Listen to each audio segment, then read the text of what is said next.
Chers amis, chères sœurs, chers frères, dans notre dernier message, nous vous présentions la nouvelle édition du livre Le Grand Espoir d'Ellen White. Je profite de cette opportunité pour aborder le thème de la prière qui est particulièrement développé et encouragé dans l'œuvre de cette pionnière bienveillante et courageuse de notre Église. En effet, elle insiste sur la prière personnelle, quotidienne et persévérante.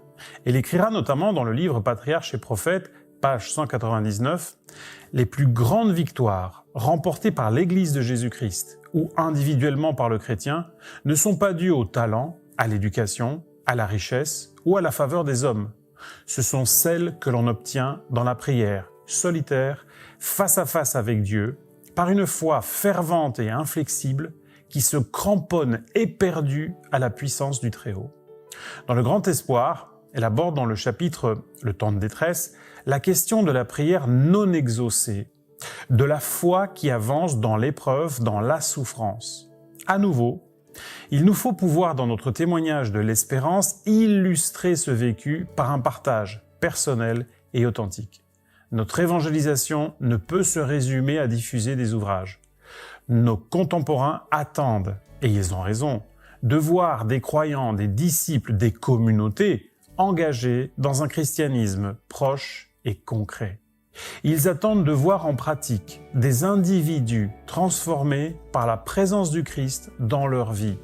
Ils attendent de voir des voisins, des collègues de travail ou d'études qui soulagent, qui consolent, qui encouragent, qui rassurent, qui soutiennent.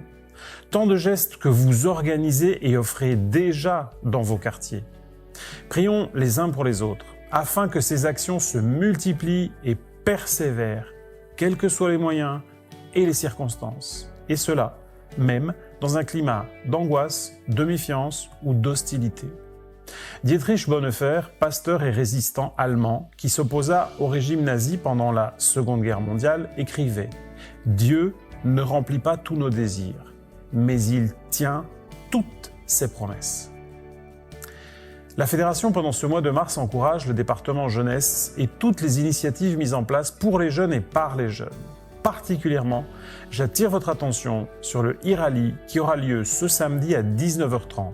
Je vous invite à être nombreux sur la chaîne FFJA Sud. Cette fois, vous le savez, l'objectif de cette action de solidarité est Madagascar. Vous aurez la surprise de voir des invités de qualité et participer localement à cette belle initiative d'entraide et de générosité pour une population bien présente dans nos églises et qui nous tient à cœur. En texte de bénédiction, je vous invite pour cette fois, non pas à recevoir une bénédiction, mais à nous mettre dans l'attitude proposée par le texte biblique que nous allons partager, afin d'être une bénédiction pour les autres. En effet, le prophète Ésaïe, au chapitre 56 de son livre, nous invite à faire de notre temps de sabbat un espace d'accueil généreux pour tous ceux et celles qui chercheraient la présence bienfaisante du Seigneur et de ceux et de celles qui se réunissent en son nom. Ésaïe écrit, lisons ensemble.